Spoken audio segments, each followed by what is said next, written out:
या हम कहें कि 3 सब्जेक्ट है हमारे, एक हिंदी है, इंग्लिश है और गणित। तो तीनों में की पाठ योजना में कुछ थोड़ा सा परिवर्तन है। तो अपन अभी कौन सब्जेक्ट की बात कर रहे हैं? गणित। तो गणित को हम पूरे शिक्षण सत्र जो है उसको 32 सप्ताह में डिवाइड कर दिया। 32 सप्ताह की एक पाठ योजना है। तो हम उसको ऐसा कहें कि हमारे पूरे शैक्षणिक सत्र को कितने सप्ताह की पाठ योजना में डिजाइन किया। तो कितने सप्ताह में डिजाइन किया है? 32। यानी पूरे शैक्षणिक सत्र को 32 सप्ताह की पाठ योजना में डिजाइन किया है, जिसको फिर 3 भागों में बांटा गया। और वो तीनों भाग कौन कौन से हैं? उसका पहला भाग है विद्या प्रवेश, दूसरा शिक्षण सप्ताह की पाठ योजना है और तीसरा पुनरावृत्ति सप्ताह की पाठ योजना। तो ऐसे ही पता भी रखना है पूरे साल को कितने सप्ताह में डिजाइन किया। 32। कितने प्रकार की पाठ योजनाएं? 3 प्रकार की। पहली कौन सी? विद्या प्रवेश, दूसरी शिक्षण सप्ताह की पाठ योजना और तीसरी पुनरावृत्ति सप्ताह की पाठ योजना। अब हम एक एक को पढ़ना शुरू करते हैं। विद्या प्रवेश को कितने भागों में बांटा? 2 भागों। पहला भाग 1 से 4 प्योर विद्या प्रवेश, 5 से 11 और 5 से 11 विद्या प्रवेश के साथ साथ गणित का प्रारंभिक अंक का ज्ञान। फिर आते हैं हम शिक्षण सप्ताह की पाठ योजना। तो ये है 13 से 17, 19 से 23 और 25 से 30। ये सभी हमारे शिक्षण सप्ताह की पाठ योजनाएं हैं। यहाँ से हमारी पाठ्य पुस्तक चालू हो जाती है। पाठ्य पुस्तक इसमें मैच करने लगती है। इससे पहले यहाँ 12वें सप्ताह तक पाठ्य पुस्तक का कुछ भी या अभ्यास पुस्तिका कुछ भी नहीं मिलेगा आपको। सिर्फ मिलेगा तो कहाँ से? 13। तो 13 से 17, 19 से 23 और 25 से 30 ये हमारे शिक्षण सप्ताह की पाठ्य योजनाएं हैं। तथा इनको हम छोड़ दे तो 12, 18, 24 और 31वां सप्ताह ये हमारा पुनरावृत्ति सप्ताह की पाठ्य योजना वाला पार्ट है, तीसरा। अब हम इन तीनों में होता क्या क्या, इसको कैसे यानी हम फॉलो करेंगे स्कूल में, इसमें क्या क्या कराएंगे, इसका डिजाइन कैसा होता है, मतलब इसका ये वाले सप्ताह में क्या क्या होगा स्कूल में और इनमें क्या क्या। तो देखिए विद्या प्रवेश का जो पहला पार्ट है हमारा 1 से 4, इसमें क्या करना है अपने को? बढ़िया खेल खेल में, आनंददायी वातावरण में बच्चा जिस भाषा को जान रहा है उसी भाषा में उससे बातचीत करते हुए बढ़िया उसको स्कूल से और अपने से जोड़ने की कोशिश करें। ठीक, ताकि बच्चा जब स्कूल से और अपने से अटैच हो जाए तो फिर उसको सीखने सिखाने की प्रक्रिया में शामिल करने में कोई दिक्कत आने वाली नहीं। लेकिन अगर यहाँ 2 जगह कमी रह गई, न तो हमसे जुड़ा है और न ही स्कूल से जुड़ा है, तो फिर अपन उसको सिखा नहीं पाएंगे। ठीक, इसके दूसरे भाग में क्या होता है सर? 5 से 11 में इन सब के साथ साथ, मतलब विद्या प्रवेश में जो प्योर विद्या प्रवेश में जो चीज हो रही थी उनके साथ साथ अब धीरे से उसको गणित का प्रारंभिक अंक ज्ञान देना शुरू कर देंगे 5वें सप्ताह से। कि कभी हम 1 सिखा रहे हैं, 2-4 दिन तक 1 की अवधारणा बताई बढ़िया उसको, उसके बाद में धीरे से फिर उसको ऐसे 2, 3, 4 वो समझ गया है ना। तो प्रारंभिक अंक ज्ञान हम देना कहाँ से शुरू करेंगे? 5 से 11। फिर आती है अपनी शिक्षण सप्ताह की पाठ योजना। ये कोडिंग से पता चल जाता है सर, कोडिंग। 11वां सप्ताह बोला तो आप फट से बता देंगे इसमें क्या क्या होगा, बता सकते हैं? चौथे सप्ताह में क्या होगा? कोडिंग से ही पकड़ में आ जाता। सबसे पहले तो कोई सप्ताह बोला है तो फट से पहले देखना है कि वो 3 में से कौन से भाग में आता है, क्योंकि तीनों की पढ़ाने की प्रोसेस अलग है ना। इसमें क्या होता है, इसमें क्या होता है, इसमें क्या, सब अलग अलग है। तो आप चलते हैं अपन शिक्षण सप्ताह। शिक्षण सप्ताह ये टोटल 24 है। कल भी मैंने बताया था कि 4 हमारे प्योर विद्या प्रवेश के निकल गए और 4 जो है पुनरावृत्ति सप्ताह के निकल। तो सिर्फ इतने से नहीं होना, यहाँ से है 5 से 11, 13 से 17, 19 से 23 और 25 से 30। तो ऐसे ये सब मिलाकर कुल कितने हो जाएंगे? 24। और 4 ये प्योर विद्या प्रवेश के अलग और 4 ये पुनरावृत्ति सप्ताह की पाठ योजना अवधि काटने वाले अलग।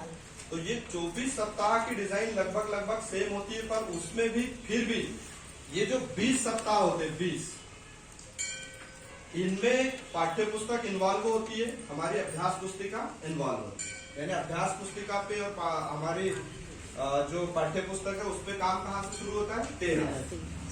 जब तक इधर पूरा विद्या प्रवेश है, यानी वो पूर्व ज्ञान कि क्या सीख के आया है बच्चा, उसी पे काम करेंगे, इससे ज्यादा कुछ नहीं। तो इसका डिजाइन समझ लीजिए आप थोड़ा। प्रत्येक शिक्षण सप्ताह में 5 दिन हम शिक्षण कार्य कराएंगे और 6वें दिन उसका रचनात्मक आकलन करें। ठीक, हमने 5 दिन जो कुछ भी पढ़ाया है बढ़िया, 6वें दिन सभी अवधारणाओं पे से बढ़िया एक एक प्रश्न देकर अपन बच्चों का टेस्ट ले सकते हैं कि बच्चों ने कितना सीखा 5 दिन में। पर अब दस्तावेजीकरण इसका जरूरी नहीं। पहले तक थोड़ा सा कंपल्सरी था कि इसका रचनात्मक आकलन ट्रेकर भी बनाना है और उसके पेपर भी बनाना है। अब आप अपने स्तर से 5 दिन पढ़ाने के बाद 6वें दिन आपने क्या सिखाया और बच्चे ने कितना सीखा टेस्ट कर सकते हैं, दस्तावेजीकरण जरूरी नहीं है। अब हम चलते हैं पुनरावृत्ति सप्ताह की पाठ योजना। ये रिवीजन है, देखिए कल सब हो गया था ना, तो इनका डिजाइन इनसे एकदम डिफरेंट है। इसका अलग हिस्सा, इसमें खेल खेल में आनंददायी वातावरण जैसी बात आती, इसमें अपने को 5 दिन तक बढ़िया पढ़ाना है। ये 20 सप्ताह सही मायने में देखा जाए तो ये कितने हैं, 20। इसकी प्रोसेस बिल्कुल लगभग सेम। तो इनमें 5 दिन पढ़ाओ, 6वें दिन आकलन करो कि आपने 5 दिन जो सिखाया उसमें से बच्चा कितना सीखा। अब इसके बारे में करें तो पुनरावृत्ति सप्ताह के जो 4 सप्ताह है उन सबका डिजाइन एक जैसा है। हम पहले और दूसरे दिन पुनरावृत्ति कराएंगे और पुनरावृत्ति के लिए मैंने आंकड़े फिक्स कर रखे। यदि आप 12वें सप्ताह का आवधिक आकलन या 12वें सप्ताह पे है तो आपको पुनरावृत्ति करना है 5 से 11। 5 से 11 तक आपने जो भी सिखाया था उसकी पुनरावृत्ति कराएंगे 12वें सप्ताह के पहले और दूसरे। ठीक है सर। जब आप 18वें सप्ताह पे होंगे तो पुनरावृत्ति किसकी कराएंगे, 13 से 17। ऐसे ही जब हम 24वें सप्ताह पे होंगे तो पुनरावृत्ति के सप्ताह कौन से होंगे, 19 से 23। ये ब्रैकेट मैंने इसलिए बनाए थे कि स्पष्ट समझ में आए। जब 12वें सप्ताह पे है तो पुनरावृत्ति 5 से 11। जब 18 पे है तो पुनरावृत्ति 13 से 17। जब हम 24 पे होंगे तो पुनरावृत्ति होगी 19 से 23। और जब हम 31वें सप्ताह पे होंगे तब पुनरावृत्ति कराएंगे 25 से 30। क्लियर है। और अब आते हैं हम तीसरे दिन। पहले और दूसरे दिन तो हमने पुनरावृत्ति किसकी कराना है वो भी देख लिए, कहां से कहां तक के सप्ताह की। और वो सप्ताह को पूरा का पूरा नहीं पढ़ाना है क्योंकि उसमें आप देख लीजिए एक ही सप्ताह में 6 दिन होते, उसकी मुख्य अवधारणाओं की पुनरावृत्ति कराना है। वो भी ट्रेकर पे बहुत कुछ सीखेंगे आप। तो मुख्य अवधारणाओं को 2 दिन तक आपको रिपीट करा देना है। जैसे आपने संख्या तुलना सिखाई होगी, संख्या तुलना के अलावा 1 अंक का जोड़ना, 1 अंक का घटाना, संख्या बोध। तीसरे दिन हम बच्चों का आवधिक आकलन लेंगे। वो कैसे आपको बताता हूं।